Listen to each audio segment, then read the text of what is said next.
देवता का आनंद उत्साह के साथ ब्राह्मण देवता की पुत्री का विवाह हुआ। इधर नरसिंह जी ठाकुर सामल शाह के भजन में डूब गए। धीरे धीरे नरसिंह जी का ज्यों-ज्यों प्रभाव बढ़ता जा रहा है, त्यों-त्यों नरसिंह जी के विरोधी भी बढ़ते जा रहे हैं। और ध्यान दीजिएगा, सम्मान आपको बहुत बड़ा मिला है तो अपमान भी जब होगा कभी तो बहुत बड़ा अपमान भी आपका होगा। अच्छा, सम्मान करने वालों की भी अपनी एक बात होती है, लेकिन अपमान करने वाले भी कब बाज आते हैं। कभी कहता है ना हारा है इश्क ना दुनिया थकी, भक्त कभी हारा नहीं। इश्क माने प्रेम माने भक्ति। ना हारा है इश्क ना दुनिया थकी है, दिया जल रहा है हवा चल रही है। भक्त कभी हारा नहीं तो जुर्म करने वाले भी क्या बाज आ गए। जुर्म करने वालों का जुर्म भी जारी रहा, लेकिन कभी कहता है दिया जल रहा, भक्ति का दीपक जल रहा है लेकिन हवा भी चल रही है। लेकिन तूफानों की हवा, जो अन्यायी लोग हैं वो अन्याय के द्वारा कभी भक्ति का दीपक बुझा नहीं पाते हैं। दिया जल रहा है, हवा चल रही है, ना हारा है इश्क ना दुनिया थकी है। कभी कहता है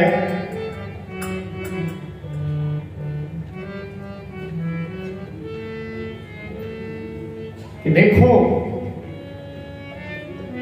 सब अपने अपने कार्य में लगे रहते हैं। तो नरसिंह जी के विरोधी बढ़ गए। दिन प्रतिदिन बढ़ता हुआ देख भक्त कारण, और जला जलन की ज्वाल में और दुष्ट सालन।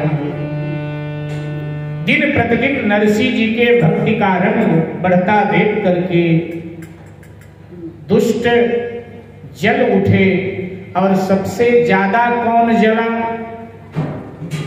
तो कहते हैं कि सबसे ज्यादा जो सारंग था नरसिंह जी का अपना सगा मामा। पिछले प्रवचनों में उसके विषय में आप सबको हम बता चुके हैं। वो अत्यधिक जल उठा और उसने क्या किया। अच्छा, ईर्ष्यालु होता बड़ा विचित्र है, बहुत विचित्र होता है। ईर्ष्यालु स्वयं नष्ट हो तो नष्ट हो, चिंता नहीं उसको अपने नष्ट होने की, लेकिन सामने वाला बर्बाद होना चाहिए, भले ही हम भी साथ में बर्बाद हो जाएं। ईर्ष्यालु का स्वभाव होता है। एक ईर्ष्यालु था, गरीबी घर में बड़ी थी, ईर्ष्या रखता था, हर किसी से ईर्ष्या। गरीबी बड़ी थी, पत्नी ने एक दिन कहा कुछ करो, तो बोला कि हमने सुना है कि भोले बाबा बड़े दयालु, सो भोले बाबा की तपस्या करता हूं जाकर। और एकांत में आकर भोले बाबा की उसने तपस्या किया। तो भोले बाबा प्रकट हुए। भोले बाबा ने कहा बेटा मैं तुम्हारे भजन से राजी हूं, क्या चाहते हो मांगो। तो कहने लगा कि महाराज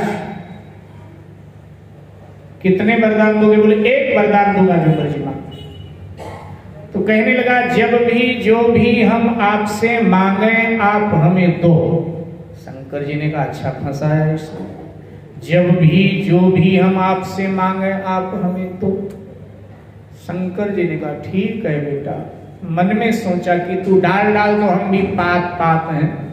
शंकर जी ने एक शंख झोली में से अपने निकाला, पकड़ाया, बोले भैया ये शंख ले जा, जब भी इससे जो भी तू मांगेगा ये तुझे देगा, लेकिन तेरे पड़ोसियों को डबल देगा। उसने कहा ये क्या मामला, ऐसे कैसे हो सकता है? भजन मैंने किया और फल पड़ोसियों को भी मिले। शंकर जी ने कहा तेरे घर से क्या जाएगा, मिले तो मिलने दे। उसने कहा नहीं नहीं महाराज ऐसा नहीं होना। शंकर जी ने कहा बोल दिया सो बोल दिया कहकर शंकर जी अंतर ध्यान हो गए। अब उदास मन घर लौटा। बड़े दिनों बाद पत्नी ने कहा क्या हुआ? भोले बाबा राजी हुआ? राजी तो हुआ लेकिन काम खराब कर गया। क्या हुआ? बोले इसने शंख दिया और कहा इससे जब भी जो मांगोगे वो मिलेगा। पत्नी ने कहा तो अच्छी बात है, जब जो चाहिए मांग लिया करेंगे। बोला अच्छी बात क्या है? बेअकल, अच्छी बात नहीं, बात और बिगड़ गई। क्या हुआ? बोले साथ में ये भी कहा है कि जब भी इससे जो भी मांगोगे तुम्हें मिलेगा, लेकिन पड़ोसियों को डबल हो जाएगा। अगर एक गुजिया मांगोगे तो पड़ोसियों को डबल डबल गुजिया मिलेगा। गुजिया देखा तो याद आ गया, इसलिए उदाहरण में गुजिया ले लिया। तो डबल डबल मिलेगा। तो कहने लगी तो क्या हुआ डबल डबल? चुप। तो उसने कहा कि अरे घर का काम धाम कैसे चलेगा, बच्चे कैसे जिएंगे? बोला मैं जा रहा हूं किसी शहर में नौकरी करूंगा, हर महीने पैसा भेजूंगा, लेकिन इस शंख से मांगना नहीं। बोले क्या करें? उसको ट्रंक में डाल दे, ताला लगा दे। ट्रंक में डाल करके ताला लगा दिया और ये साहब चला आया शहर में। अब शहर से हर महीने पैसा भेजने लगा मेहनत मजदूरी करके, और वहां काम धाम सब आराम से, बच्चों का भरण पोषण पढ़ाई आराम से चल रही। इतने में कोरोना आ गया। अब कोरोना आ गया तो काम धाम बंद से। अब काम धाम बंद तो पैसा ना भेज पाए घर।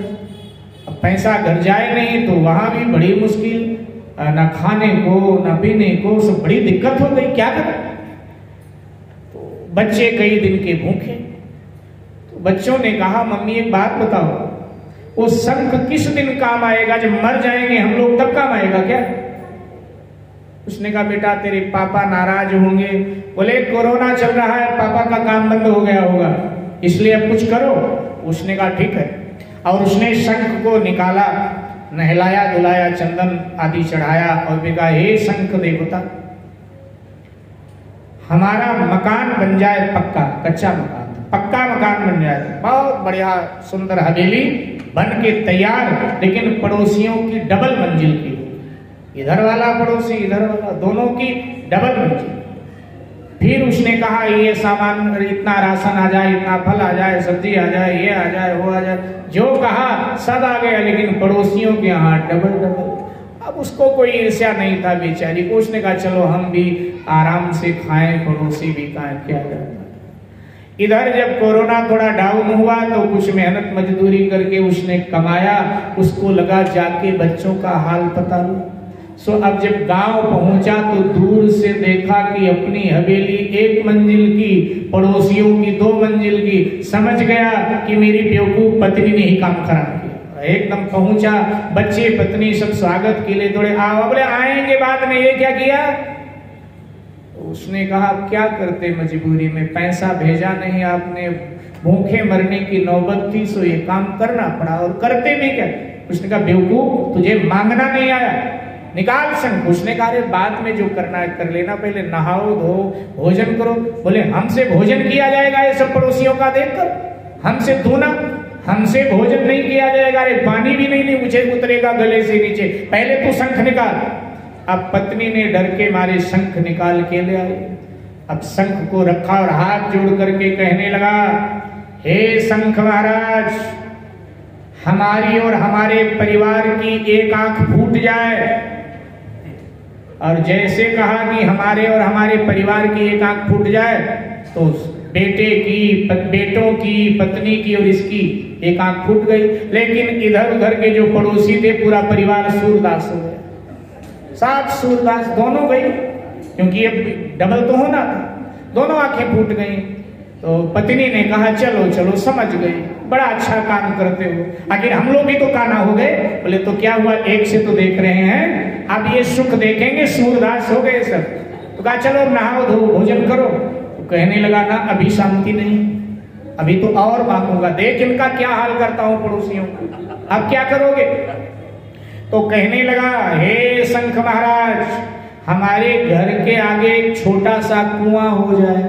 तो एक छोटा सा कुआं हो गया, और पड़ोसियों के घर के आगे बड़े बड़े डबल कुएं हो गए। अब पड़ोसी बेचारे तो सारा परिवार सूरदास। अब वो निकले बाहर, इधर उधर, कोई उधर कुआं में गिरे तो हल्ला मचे, अरे दौड़ो दौड़ो कुएं से निकालो, कुएं में गिर गए, कोई उधर, रोज ये तमाशा हो। और ये एक आंख से बैठकर देखे और पत्नी की तरफ मुस्कुराए, देखना मेरी अकल को, मैं कितना अकलमंद हूं, देखना कमाल हमने कर दिया। खैर ये सब होता रहा। दीपावली आ गया। अब दीपावली आई तो पत्नी ने कहा, मैं सोच रही थी कि मैं बच्चों के लेके मायके चली जाऊं तो घर का खर्चा थोड़ा बच जाए। उसने कहा जा चली जा। अब वो मायके चले। अब ये बैठा हुआ था हवेली में अपने, तो देखा जाला लगा है जहां तहां, तो इसने सोचा कि जाला छुड़ा देता हूं, दीपावली का त्योहार है।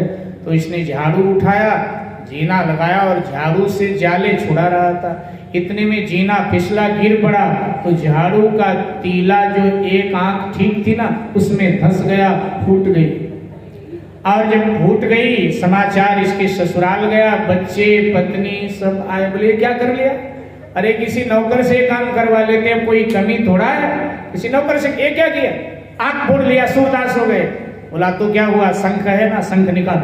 उसने शंख निकाला और अब उसने कहा, हे शंख महाराज, हमारी दोनों आंखें ठीक हो जाएं तो शंख से आवाज आई, दो नहीं ठीक हो सकती, एक ही ठीक होगी। मतलब अगर तेरी दो आंख ठीक हो जाए तो पड़ोसियों को चार आंख कहां से दूंगा? क्योंकि चार आंख देवता के हो सकते हैं, मनुष्य के नहीं हो सकते हैं। ये सृष्टि के नियम के खिलाफ है। इसलिए ऐसा मांग कि हमारी एक आंख ठीक हो जाए। बोला पड़ोसी, बोले पड़ोसियों की दोनों ठीक हो जाएगी। तो कहने लगा, हम हमारी एक आंख, पड़ोसी की दो आंख हम देख नहीं पाएंगे, हम जिंदगी भर सूरदास ही रहेंगे, लेकिन हम नहीं देख सकते कि पड़ोसी दो आंख वाले हों। तो ईर्ष्यालु होता मेरे भाई बहन बहुत विचित्र है ईर्ष्यालु। तो सारंग छिड़ पड़ा। लिखते हैं